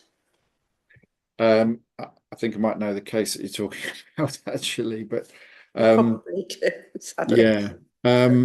So again, if you have any concerns about about behaviour, then email Safer Oxford. We may already know about it, but it will go to the right case manager, and we will let you know if we picked it up or if it's a new case for us. If you witness yourself safeguarding, or if somebody discloses something where you feel that there's a child safeguarding issue, then log it on My Concern. Laura, myself, or Liz Jones, who's the ASB investigation team manager, review every single My Concern. So the 3 of us, we're all in my service area, we will pick it up that way as well. So by all means, get in contact with us. It may be that we're already involved. Hopefully we would be. But if we're not, then we'll be in touch and we'll start that investigation process. But I do think I know which case you're talking about, and we are heavily involved in communicating with the residents around that particular issue. Because you're a little more, aren't you? I think I remember. Thank you. I think we have a comment from Councillor. Yeah, I have just a comment of what Richard said, that we hardly remove or evict anybody. So that means there is a problem there. And not only what that person who is antisocial behavior or maybe some other health or mental health or other issues, but you also put in risk a lot of other people in the, say, block of flats. A long time ago, I have that experience, and the council never removed that person until the block of flat was set to the fire. And then it was a big meeting called and big discussion happened. There was another case in my ward, which wasn't city council, was the social housing team. So we tried to deal with them. Then there is another case, which is not in my ward, but so I hear from somebody. The person tells me that there is a person living above in a small block of flats, and that person is known to the council for antisocial or the other health related or the drug, alcohol, whatever, the number of issues, but the council saying, well, we can't do anything, and they'll try to keep the person there in a way, but not knowing that the other people are who are living there, they're suffering as well. So I think in somehow you have to come to some sort of opinion that when one person makes other people's life difficult, so then there has to be maybe eviction or moving somewhere else and trying to putting that person safe as well and keeping the other people safe as well. So it's not only one party, there are more than one party gets disturbed to such a antisocial behavior issues in especially council tenants. Thank you. Have we got any other questions or comments? I've got a couple that I'd like to ask, if that's okay, Richard. So you've covered a broad range of topics here, and just in response to, there were several queries around electric bikes, just wondering whether you do any joint action with Thames Valley Police around some of these illegal electric bikes that are causing a nuisance that I think have been referred to. So question around that. On fly tipping, there seems to be always an uptick when HMOs are sort of, there's a churn of students in the summer, and suddenly there's a lot of fly tipping of mattresses. Are you working with the licensing, the HMO license team to deal with that from some of the properties? Because sometimes it's not the students, it could be potentially the landlords that are the cause there. So just wondering what you do on that. On the noise side, you have said that this is one of the biggest issues, or one of the big issues that you're dealing with. On that, I'd like to understand, do you feel you have sufficient resources to address this? This is an operational issue, it's not around the policy, so this is something that probably wouldn't be addressed in our future meetings when we're looking at the update of the policy. So do you have sufficient resources? What would you like to see change or improve to address that issue? And then there's a follow-up question, which is a broader issue around information on who's dealing with what antisocial behaviour problem. Do you think we could improve as a council in terms of providing greater transparency around who's dealing with what and why certain issues are handled in the way that they are? To give you a concrete example around noise, is it the licensing team that's addressing the noise, or is it an environmental health issue? Should there and why are some issues addressed by some teams and some not? Do we need to improve that information? And that's at, I think, an operational level. I think some of the points that were raised today related to queries around how to report and who to report to. And whilst you've got this one system of Safer Oxford, it doesn't necessarily address the wider issue of who's then dealing with the concerns afterwards. So I can see Councillor Arsha has also got her hand raised around this, but maybe Councillor Arsha. Thank you. I was just going to say that I'm a member of the crime panel as well. So we meet in Aylesbury every few months. And when I met the police crime commissioner and I addressed this issue, I've also written to him for asking for a written explanation. I know in February 2024, he also contacted 4 major retailers to try and stop or limit e-scooters. And only 2 days ago, yesterday I met him and he explained to me that there was a case in Milton Keynes where a child, on instant brake went over. So it's quite serious. And so he is concerned, and I'm just waiting for a written report. So if it's helpful, I can bring in some context on that. As for parks, I'm not really sure. So maybe Richard might have some more, the parks team from Chris Bell. But I just thought I'll highlight that. Thank you. That's really, really helpful that action's being taken with employers on some of these scooters. Richard, over to you, please. Thank you. Yeah, so I don't have too much more to add on the electric bikes than what Lubna's just updated on. I know Susan mentioned it to Police and Crime Commissioner yesterday as well. To me, the powers around transport and bikes is a police/county council issue, particularly in terms of preventing things happening. So it's not an area that we tend to get that involved in, and when it does pop up, we refer on.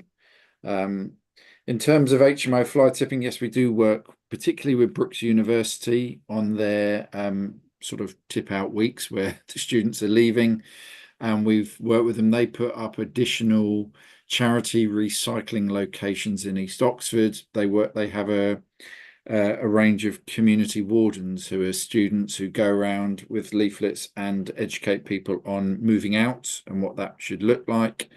But if we do get fly tipping, then they will report it into us to investigate. So we've got a partnership going on with Brookes University, and we work with them quite a bit on all sorts of other stuff like noise in East Oxford, particularly on a Wednesday night. We have an out of hours service that Brookes fund, and we brief and kind of run. And also we work with the University of Oxford, particularly around the trashings and that kind of post-exam celebration time, and work with them to try and prevent that happening and enforce if necessary. So we do try and do that fly tipping student kind of leaving the city period. In terms of noise and resources, I'd love more resources, but I'm bound to say that. I think for me, we have the community response team. They're all trained in this issue. We've got the equipment, we've got the processes, we've got the practice. The biggest challenge for me and my area is complex case management now. It's moving into a level of kind of multi-agency safeguarding and hands-on constant contact with people that is stretching the resource at the moment. So it's not so much the noise stuff, which I think that we can probably handle. It's more of the long-term cases and the complexity that we've talked about quite a bit this evening. And then who deals with what? The clarity around that, it's a good question. We have a noise inbox. If you report noise on our website, it will go to our noise inbox. That is looked at by the same people that look at Safer Oxford. And at that point, it's subdivided into commercial noise that will go to the relevant team, or domestic related noise, which will come to my team. So stuff around licensed premises, for example, playing loud music in the garden, that will go to the business regulation team. They will work with my general licensing team who do the licensing conditions and the enforcement and regulation, and they will deal with that issue. So behind the scenes, it goes to the right kind of process. But you're right. I mean, antisocial behaviour, we're not the only people that deal with that in the city. If you're a registered social landlord, you probably have your own ASB team, and they may be regional. They may be based in London. They may not have the same kind of connections that we have. But that would be the point of contact that we would encourage you to go to first, because actually they have the tools to deal with the issue more than we do. So yeah, but I always say go to Safer Oxford. We'll pick it up and we'll do that triage. And if we need to say to you, you need to report it to this person, we will let you know, and we'll let you know within our service standard response days. So yeah, that's where we are. We've got a lot of information on the website. We've got a lot of what we call triage information on the website to make sure that people report to the right place on the right issues, and let them know what we will or won't deal with. And some people feel that certain behaviours are antisocial, but we won't look at them. For example, children making a noise because they're playing in a park or something like that. That is not something that we would investigate, and we try and let people know that early doors. So it's as important to tell people what isn't ASB as it is to tell them what is. So I hope that answers. Yeah, thank you, Richard. And recognising that this point about complex case management and multi-agency sort of approaches and how that's stretching resources, given that this won't be addressed through policy updates, is there something that we as Scrutiny should be asking to sort of further flesh out what is needed to better support you? Thank you. As in a recommendation? Yes, that would be. Is there something that we can recommend? Because it sounds like that there is something there that needs to be looked at, and we could recommend could be looked at further to help address this issue, because this won't be addressed through updating the policy. But the question is, what specific is it just unpacking that issue to understand what the potential resource options are for that, scenarios for the future to inform future budget rounds? I think so. I kind of use the phrase the anatomy of a case, and actually reviewing. We've been dealing with complex cases for a long time, but not in this number.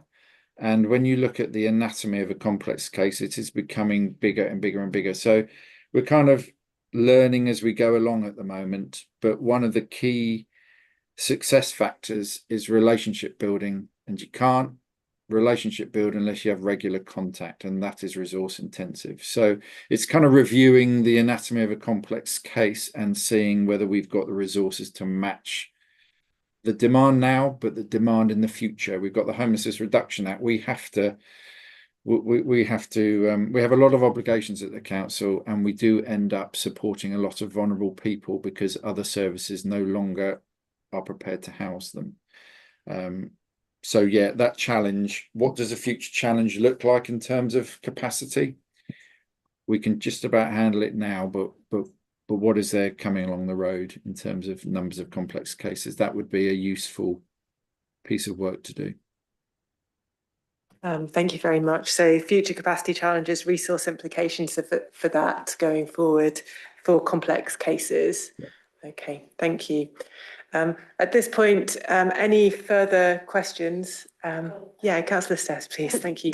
You mentioned that particularly with Brooks, and is there an argument for perhaps doing an amnesty fly tipping and going around, in certain areas, so that it gave people the opportunity, so that we didn't keep seeing this, fly tipping going on all the time? Just a thought. Yeah, I mean, I will speak to their head of community liaison about that. I think in the past they've done the skip thing, where they put a skip on a road and you can come along and you can empty into it. What they are trying to encourage, though, is recycling. So, when people dump all their cutlery and pots and pans and stuff, that it goes to the right place. And with the skip thing, you pay quite a bit of money to empty the skips. But I'll have a conversation with them about that kind of amnesty. They are trying to encouraging the recycling mindset for students. So be responsible. We'll provide you with the facilities, and you put them in the right place. But yeah, certainly happy to take that up with them, with their community people. Just maybe a follow-up from my side, if I may, on the HMO, the landlord side, is there anything that has been done in the past around the issue of mattresses? Because certainly there's some streets within the city where there's high saturation of HMOs. There are a couple of weeks where it's just full of mattresses because mattresses are dumped by some landlords as a way to, and just wonder whether you could do something a bit more organised around that. Is that something that could be planned? Thank you. I can certainly work something. I can certainly explore it. There's a cost involved in this. Where we have a mattress where we can identify who the owner is, i.e. it's in the front garden and it might harbour vermin, then we treat that as a case. But where it's on the street and you can't identify who's put it there, I think ODS just pick it up. Any amnesty there'd have to be a budget for it, but I can certainly have a conversation with ODS colleagues about that. Thank you. Okay, so I think at this stage, unless there are any other final points, we've covered a lot of ground. There was one recommendation that I'd like to put forward, which is around this future capacity challenges and resource implications of complex cases for the team, particularly related to noise, but with respect to some of these other issues of antisocial behaviour. does the panel agree that this recommendation can be put forward, given it's an operational issue rather than policy? Thank you. Okay, we're getting consent there. And in terms of any other points to note, we've covered a range of topics. I think it's just noting these as issues, unless anyone has any recommendations they'd like to put forward from an operational perspective. Any thoughts? Yes, Councillor Khan. Well, I know it's a budget and resource issue, as you talked about mattresses, is a bulky waste collection which council doesn't collect anymore, which is a budget related question. So, and are you putting forward a recommendation for that, or is it more to note as an issue? Well, what sort of recommendation I can put on? It will be obviously go to the next budget, but as each group put their recommendation, and the administration may take the note of that there is a flying tipping, and there are this bulky waste collection which is not happening, used to happen but doesn't happen anymore. That's why people leave on the corner, on the green spaces, wherever they can find a hidden place. And as Richard said, you can't identify who left mattress or washing machine or some sort of broken wardrobe or that sort of things. Okay, thank you. So perhaps with this issue, if we could put to the budget review group to look at this issue of bulky waste collection cuts and any resource implications of addressing any uptick in fly tipping that we're seeing, and then specifically looking at this mattress issue maybe as part of that, as a subcategory of one of the issues since that was raised. Okay, we're getting some nods of heads there, so that to note to the budget review group, please. Okay, so unless there's anything else on this point, now we've got Richard's hand raised. So is that a new hand, Richard? It is a new hand. Could I just clarify the recommendation around complex cases? Only because you mentioned noise in there, and I wouldn't wed the two together. I would take the noise reference out. I wonder whether you could just repeat the recommendation. Yeah, so with the recommendation, it's looking at future capacity challenges and resource implications on complex cases. We don't have to reference noise specifically, but it's just these multiple issues, and it's complex cases of antisocial behaviour within the remit of your team. Yeah, if that's okay. Okay, thank you. There was one final point, which is around transparency of information, around whether people know who to go to, and that Safe for Oxford is the email address, and that gets triaged. Do we have any sort of general feedback, either recommendation or just something to note that we'd like to see greater advertisement of that, or information sharing, or any other information that you'd like to see? Well, I raised this when this new council happened after election, and I did suggest that we should have an electronic directory, but because that time Democratic Services and other people said we are introducing this new way of reporting, but on top of that, I think we should have a directory service with all the officers, their contact and the emails, because reporting a case on this reporting system, and sometimes you have to have communication with some individual. Previously, we used to have electronic and the paper copy, but this time maybe I did suggest we should have a electronic directory of the each departments, and for the especially new councillors to have a look where to go, who the in charge is, who's doing what. Sort of but reporting on this new system which was introduced, the lot of new councillors won't know the people and departments. Okay, thank you. So there's this internal communication within the councillors about who to go to for some of the issues, and that there could be ways to address that either through some information online or like that is circulated to all councillors. Richard, you've got your hand up in response to this, so maybe if we come to you, and then thank you. It would be remiss of me not to qualify the Safe for Oxford reporting. The council have just introduced a new members' inquiry process. So if it's a member asking for a service request, it needs to go through that process. If you're talking to your constituents about how to report antisocial behaviour, then it's safer Oxford. But for you as councillors, this process has been introduced to make sure that you get a response within 5 working days. I think people have been trained on it. So I just wanted to clarify that. I don't want to undermine what the council's approach is to members' inquiries. You're probably all familiar with it anyway. Thank you. Thank you. That's a useful clarification.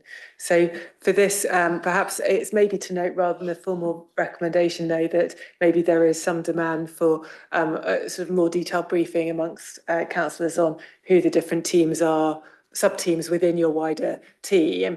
And I know as an annual induction process or sort of annual training process, some information is shared, but there seems to be some demand for more information there. Don't know whether that's. Can I just interject? Yeah. There is a members training pack in the members room we just saw, so that might be helpful, but I'm sure you're. I don't think we are talking, there are different things. So nobody disagreeing about introducing this new inquiry system. Nobody is disagreeing about the member induction pack. What I am saying that previously we used to have is called directory. It was in paper format, I had electronic as well, and you could just open and see which department, say the Safer Community, Richard and his team, and there. So the people, I think councillors have democratic right to know who the people are rather than inquiry form.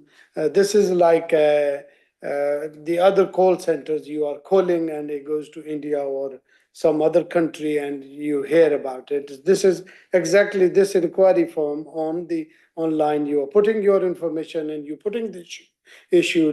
You don't know whether it's gone in C or it's gone to the Richard team or where it went. But I think we do need to know who the teams are. There are real people works behind this system. So I can't see why there is a hiccup not to show those people and who the teams are.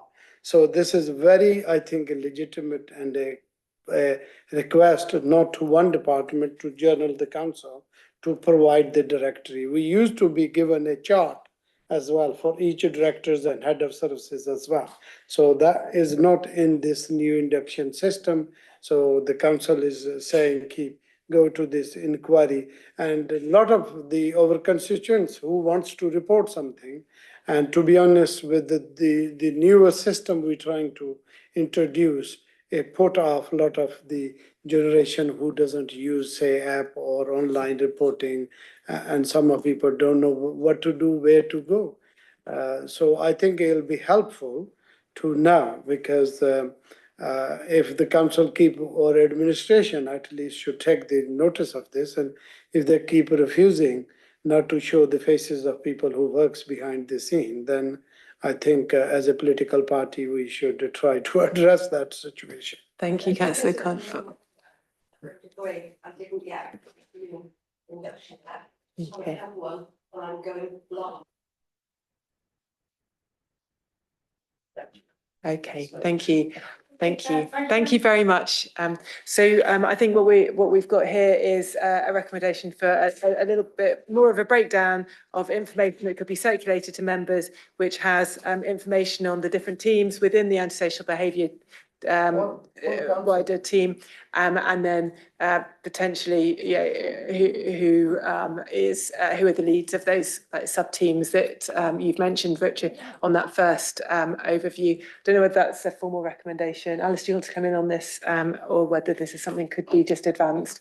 Yeah, so I can speak to the committee member services manager in the first instance, but with the introduction of the member inquiry system, that was designed to sort of make things a bit more efficient for members, and also where you have staff who might be on leave or they might leave the organisation, it reduces that members losing that information and means that their inquiry will get dealt with quicker. So it's also to sort of improve the resilience of the organisation in responding to members.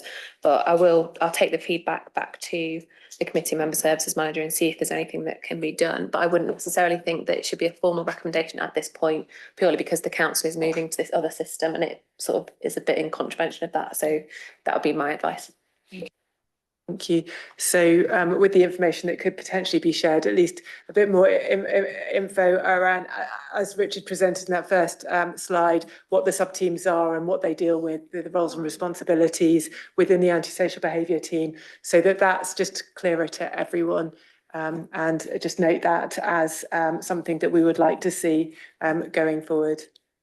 Okay. Just add another. Yeah, please, Alice. Yeah. Also, just to add, I think this year in the member induction, there was for the first time a marketplace event that members could go to in person, which received good feedback. And I think Get round to each one, you didn't know what you missed. It did happen. You didn't know that you hadn't got things. So I think a lot of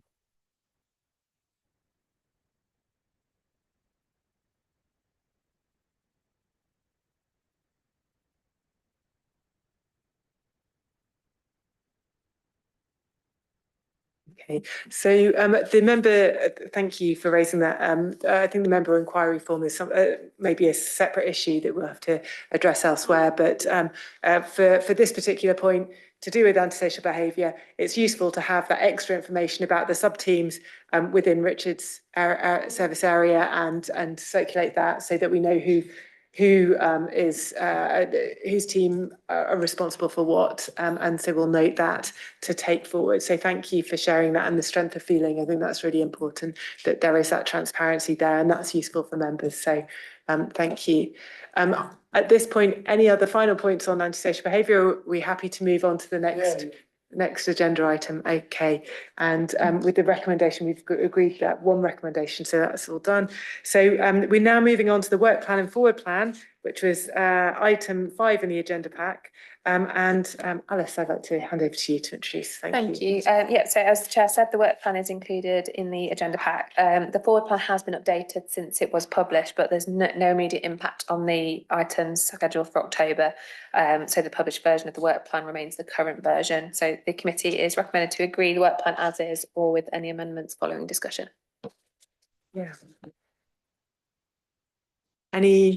Any comments on this work plan and forward plan, please?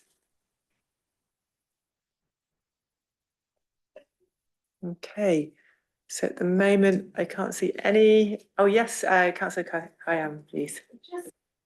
Oh, sorry, I turned it off. Just a small clarification.